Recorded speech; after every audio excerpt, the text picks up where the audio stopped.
Hello and welcome to the Rare Mama podcast. I'm your host, Karina Hogan. I am a mom with 2 special needs daughters and also a bonus mom. I share with you my journey, my story, and other parents' experiences when it comes to divorce, dating, relationships, co-parenting, and special needs parenting. Hey, so welcome back, everybody. Welcome back to the podcast. So in today's episode, got a special guest today on the Rare Mama podcast. So have Shawn Hudson today as my guest. So Shawn is a single dad of 2 kids, son who's 20, daughter who's 16. He currently has 2 jobs. So he's in management at UPS and a licensed massage therapist. So if you need a massage, call Shawn. His 20-year-old son is on the autism spectrum with an official diagnosis of monosomal chromosomal deletion 1p36, which is really rare, just like my daughters. So, Shawn, welcome to the podcast. Thank you for doing this. Thanks for having me. All right. So let's get started. Since I'm doing this segment about dads, which I think is a very important topic as far as parenting and parenthood from the father's perspective. So, because I don't think it gets enough recognition and it doesn't get recognized a lot. We hear about moms all the time, but dads is kind of like, it's there, but it's not. So what are some of the biggest challenges you faced as a parent and how have you navigated them? Oh boy, the list. I think the biggest thing as a parent is, especially with a special needs parent, is there's obviously 2 different personalities between me and the mom, and we're both very active, involved, and the kids, especially my son, will be one way with mom and be a little bit different with me. So obviously that's a challenge for both of us. So both of us to communicate, be on the same page. But when you took a communication as co-parenting, and then obviously we didn't necessarily have the best communication during our relationship, it's obviously a struggle. So to communicate and get on the same page is by far the hardest thing. And what the kids will experience at her house compared to what the kids experience at my house, and to try to make that gel is probably the toughest thing. Because my son is by far my best friend, so I click with him really well. He likes consistency. He likes good communication, patience. He even enjoys being held accountable. So all those things he gets from my house, but there's a lot of inconsistencies, at mom's house. So especially with kids with special needs, where they like that routine, that pattern. If there's a home, whether it's mom or dad's, that doesn't have that consistency, that's going to be a struggle. And I know in my case, I've been told, it's pretty rare to have a dad very heavily involved. I've been involved all 20 years, very involved. I mean, I see my kids, 3 to 5 times a week, not just once a week, not just every other weekend, very frequently. So heavily involved in all the decision making. I go to all the doctor's appointments. So don't just say it's all mom's or the custodial parents' responsibility.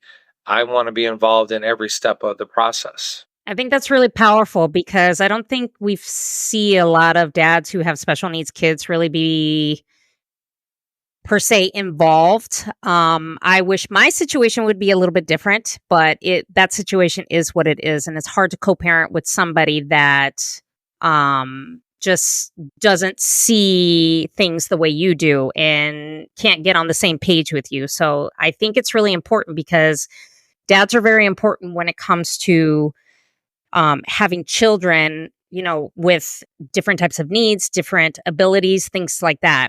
So in retrospect to that, how do you balance these parental responsibilities, with work, personal life? How do you balance that considering, the situation that you have? Sure.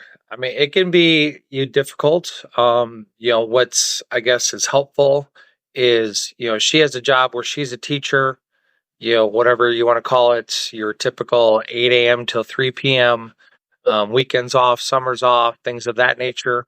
But I would say probably one of the biggest things that's helped because, as you stated, I have my two jobs, and my job at UPS is Monday through Friday, but I work like 2 a.m. to 11 a.m. So I work a sunrise shift. So I'm usually in bed by like 7. I have afternoons free, which can be helpful on some days if the kids have half a day or they don't have school, or especially during the summer, I get more time with them during things of that nature. And then I usually have weekends off. But what's been really helpful is, resources provided by the state. We have respite workers that help out. For example, there's a lady that lives near the kid's mom, who the days I can't get the kids off the bus, she can. And that money is paid to her from, the state of Illinois, that we, do time cards and things of that nature. So, those resources are available out there to, those parents. And so it's been really helpful to be able to have them. And I don't use a respite worker as much here at my house, just because I can handle majority of the things. But I know mom uses the respite worker here and there. I know she's used a respite worker to take somebody on vacation, things of that nature, when the kids were on vacation when they were younger. Not so much now, but when they were littler. Um, I really takes, for special needs parents, especially single, it really takes an army. I have really nice support through friends and family that if I needed something, I can call somebody up, say, "Can you help me out with this or that?" And they'll do their best. But it's hard because they have their own families and they have their own jobs. So you don't want to feel like you're always having to rely on somebody, but to do what we need to do, take care of our kids, and especially somebody with special needs, it really takes a lot. My son's 20, but I don't really leave him home alone. He's very high functioning. I trust him, but he has his moments where, he can be a little stinker. So you can't really necessarily rely on, okay, a 20-year-old to stay home alone. Having somebody at least be there with them is a huge help. And I don't like to always rely on my daughter. She's 16, great kid, but too young to be put in a position where she's playing second mom or third parent. So try not to rely on her too much to do something like that. So it's difficult at times, but you find a way. That we do. Like the old saying goes, it takes a village pretty much Absolutely. to, raise kids of this nature. Oh, yeah, it really does. So I know I've used respite care in the past. I know I don't use it currently right now because my work schedule is pretty flexible. And since I only work 3 days a week, and then dad has, the girls during that time. So maybe in the future, I probably will need it. So, Even for an so hour here or there, just to go to the okay, grocery store. I mean, we as strong this is parents, true. just feel like we can handle it, and we can, and we have, and we know we can.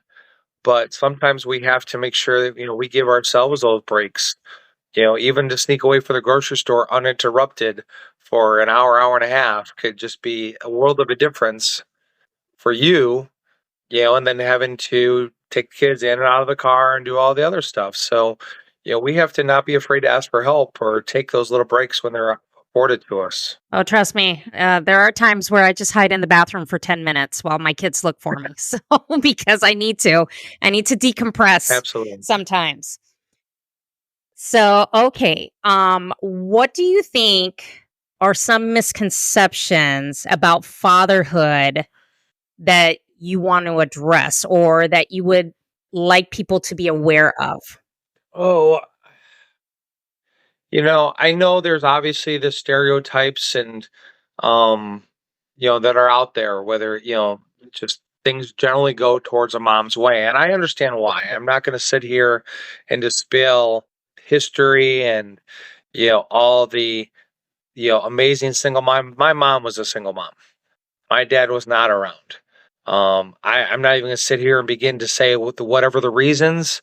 It is what it is. It just not having my dad around ultimately made me to want to be a really involved father. So I understand of the things that have been out there, and so I'm not going to dispel and say one's better than the others. My sister's a single mom. My nieces and nephews' dad wasn't around either. So I think that the biggest thing is that it's not a stereotype, it's case by case situation.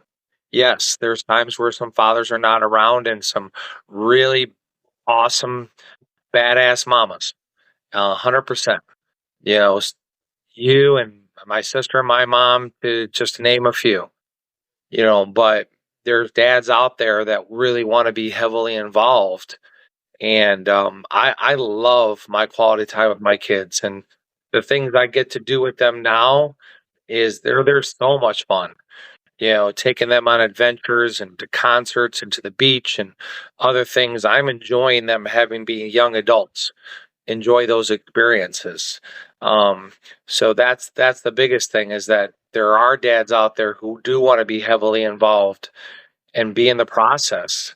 Um, so I think just everybody just look at it at a case by case basis. Um, you know, so for the moms that are busting their butt, just realize there are dads out there doing it just to the same as well. So I think that's just, with anything is, sometimes we're quick to judge based on our own experiences. So, a single mom might be quick to judge because she's had a hard time. I get it. But there's others out there that are going through the same, whether it's males or females. And ultimately, I think we all just need each other to lean on each other and help each other best we can, for support. That's why this podcast is awesome, to be able to open up and talk. And, it's not us versus you. It's not male versus female. This is us all trying to do our best to get through this madness, and to take care of our kids the best way we can. Yeah, because there's a lot of it on social media where you see the whole man versus woman. And I think I came across a TikTok today about, the woman choosing the man or the bear. I think it's all ridiculous, to be honest. So there's a lot of misconceptions out there because, there are a lot of good fathers out there like yourself that really genuinely want to be involved and want to change the way the stereotype really is as far as how dads are perceived, not only just in life in general, but also on social media, because social media is like a big part of just everything nowadays. 100%. Because you and I both know, like, back then we didn't have social media growing up, which made things a little bit easier, to be quite honest. So Yeah, and all right. I think with some of these single parent groups that are out yeah, there, go ahead. I know you've seen them, I see Mhm. them, and memes and people posting memes and just for effects or to say their feelings. And there's a lot of about men in relationships or men as fathers. My solution to all that, if it doesn't affect me, I don't respond. All I know is I know who I am. I know how I Right. am. I'm not going to sit there and try to um, convince people and their memes and social media posts about who's right or wrong. People can post whatever they want. And if I'm not bothered by it, it doesn't affect me and how I live my life, I let it go. Same. Same. Yeah, because we see it because it's such a large influence. And, you see every time you open up, Facebook and Instagram and TikTok, it's like all over, that's why I just have to like take a social media break every Mhm. once in a while. So that's going to lead into my next question. So, as being a parent, how has that influenced your approach when it comes to dating and relationships? Well, it's progressed a lot over the years. So I've been divorced for 12 years now, and I guess I've had two mindsets. One, from a general standpoint, I've never hesitated to include quality people in my kids' lives, um, as far as, publicly or having them around. If it's, somebody that's good, like going to the beach or hanging out in group setting or things of that nature. So I don't necessarily consider that a dating thing, probably more of a friendship thing.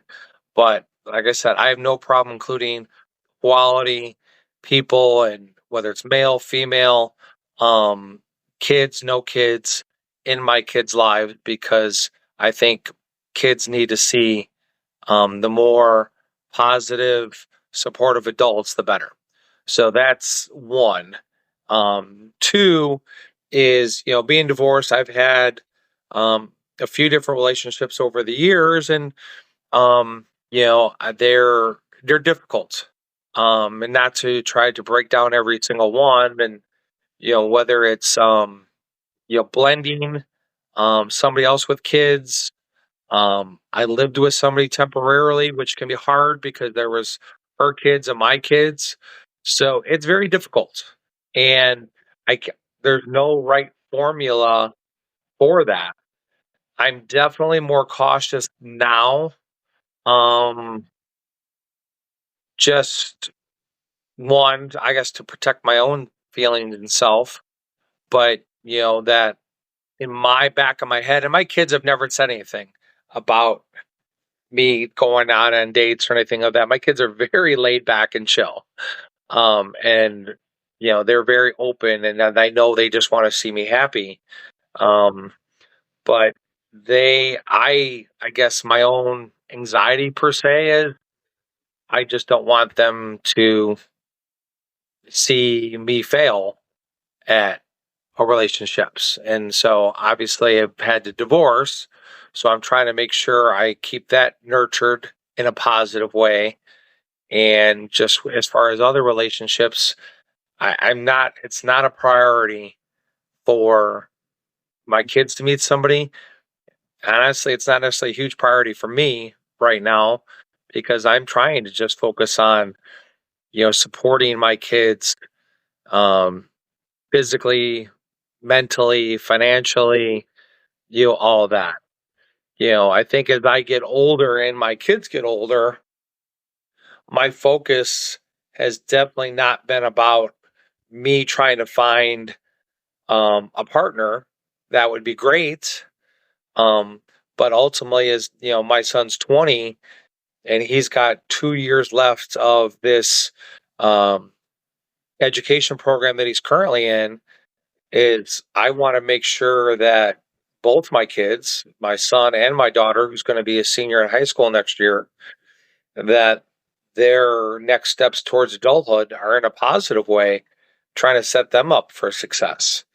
And you know, if someone bumps into me, and that's great, but right now is everything is so focused on, my kids' success, that that's kind of where I'm at. So I mean, would you say, I think as special needs parents, I think when it comes to dating and relationships and considering like what it is nowadays and what it looks like, then I mean, because I was married for 10 years and dating 10 years ago versus now, it's a lot different. I mean, I've been divorced for 5 years. So if you kind of tack that on, that was like 15 years ago.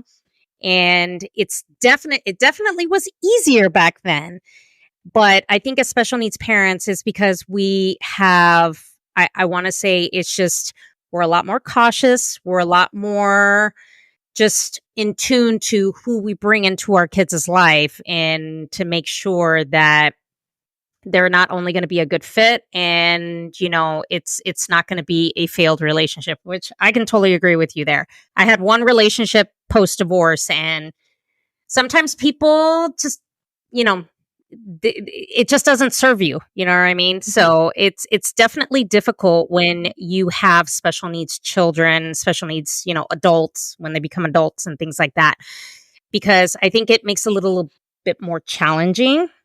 Mm, Because not everybody is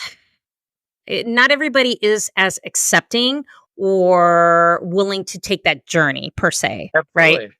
So yeah. So I think, it just makes it a little bit more difficult. And I think there's a lot of hesitation, because I know there's a moms group that I'm a part of, and there's a little bit of hesitation as far as, trying to jump back into that dating pool. And, most moms would love a relationship. However, if it's going to interfere with what you have built as far as the happiness, the peaceful home, the everything, might as well just keep the peaceful home, pretty A much, thousand percent. considering what it is. I think that's the key thing, especially Right. us, one being divorced single parents, but then also with special needs, there's a lot of hustle and bustle, and there's a lot of background noise in our everyday life. And ultimately, when you want to add somebody to that, you want somebody is peaceful. And you don't want to have to deal with ups and downs in a relationship. And if there's any signs or red flags, your first reaction is, this is drama or this is noise, and we already have enough of that. So you want to add people into your life that are calm, that are adding to your happiness and joys. Absolutely. Absolutely. 1,000%. I can agree 1,000%. So the last question I'm going to ask you, I should have asked you this question first, but when you did get your son's diagnosis, Mhm. because I know when I got my daughter's diagnosis, it was, I mean, I thought the world was going to end. How did you feel, and how did you navigate and process those feelings? Um, well, he was 3. We noticed that he wasn't hitting milestones early on, and maybe as early as 6 or 9 months. He didn't even really, he was one of those commando crawlers, couldn't get up on his knees. Basically, his diagnosis comes down to is he's been developmentally delayed basically his whole life. That's the big thing is everything has happened, but at a very slow rate. So that's kind of how we determined that there was something a little off is the milestones. So we didn't necessarily know what we were dealing with. So we had to go do some genetic testing just to get an understanding what we were dealing with. And that was difficult to try to get whatever 10 vials of blood out of a 3-year-old, and that was difficult to hold them down. The kids crying, screaming, all this other stuff. But that just gave us some foundation piece. Now, it was difficult because you hear this, okay, 1p36 chromosome deletion, and without having an understanding of all that, and then you're talking to other parents or the geneticist to kind of say, okay, here's what a Downs kid chromosomes look like just in comparison, and then with yours and things of that nature. But I guess the big thing for me as far as how it affected me emotionally, I'm very realistic. So, yes, have my broken down in tears over things, but it definitely was not over a diagnosis. As I never considered my son's diagnosis a sad thing. This is who he is, and I've been very accepting of him and what the reality of the situation is from day one. And I just always wanted to know what I could do to improve it and get it better. And over the course of time, having that genetic diagnosis ultimately helped me process. I know in the special needs community, the word acceptance is huge. They use that accept is, what I try to convey to his mom or to anybody else is this is who he is. Okay, there's going to be obviously some development. There's been a lot of development over the 20 years compared to 5, 10, and 15, even to now. But ultimately, some of the same things that he has issues with now, he had it when he was 5 years old. but obviously they're a little bit more bigger because he's 20 and not 5. But in some ways, he actually can calm down better now at 20 than he did at 5 because he didn't have the emotional capability. But he still can be impatient. He can still have some defiance disorder. He can still be super high energy. So it's all basically been the same over the course of 20 years, but just at different variable rates. But that's where when somebody says, okay, is there something you can fix or do? The answer is no. This is who he is, and this is always will be. And there is no magic pill, and there's no magic medicine for that.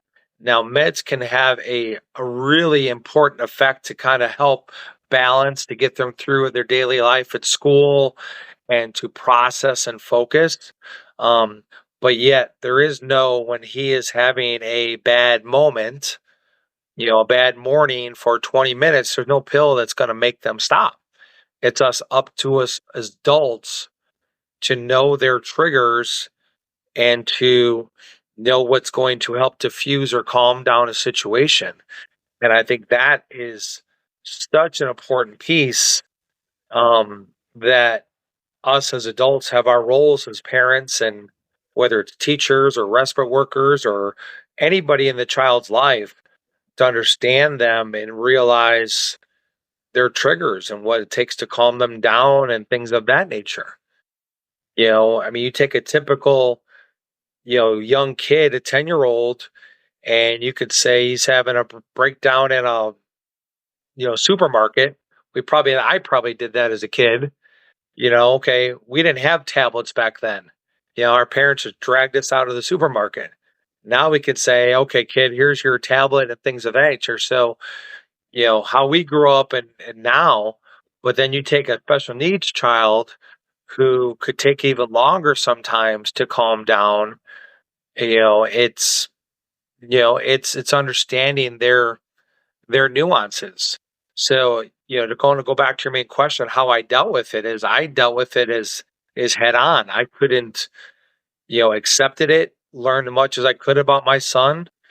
And I think that's one of the reasons why I've had success and why most people, see my relationship with him is, we click. I understand him. I know what makes him tick. I know what annoys him. I know what makes him happy. And ultimately, that is what's made me to be the father I am, is that I embraced um, and accepted him for who he was from day one. I think that's awesome. I think I have that type of relationship with my daughter, Sophia. And I can really relate to that. I know that as women, we're more emotional when it comes to hearing not so great news.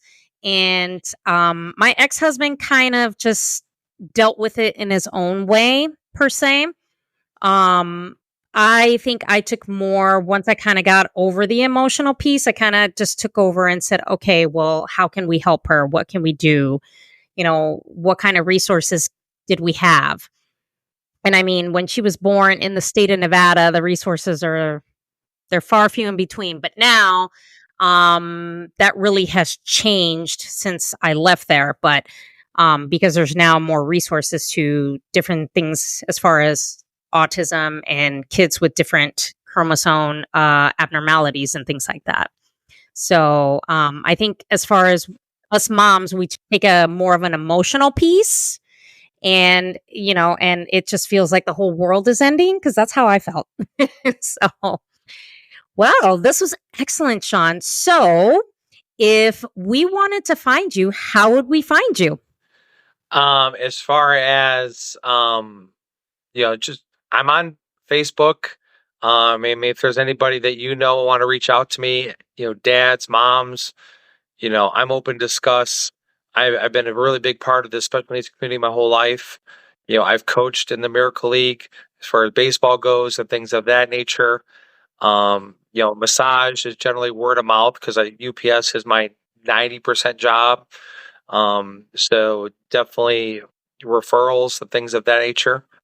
But yeah, it's I would say probably just Facebook is probably the easiest way to get a hold of me and contact me. And I'm all for open discussions when it comes to parenting or special needs, because there's a lot of help and we all need to support each other. So All right. And I will go ahead and list everything down in the show notes. So if you're interested in asking Shawn any questions as far as special needs or parenting or just fatherhood in general, or you need a massage, Shawn is your guy. So thank you so much, Shawn, for joining me in this episode. This was great. I think this was a great segment as far as shedding light and bringing awareness when it comes to fatherhood. thank you so much for having me. All right. So make sure that you check out Shawn, and I will have everything in the show notes. And thank you for listening, everybody, to this episode. And I will chat with you next week.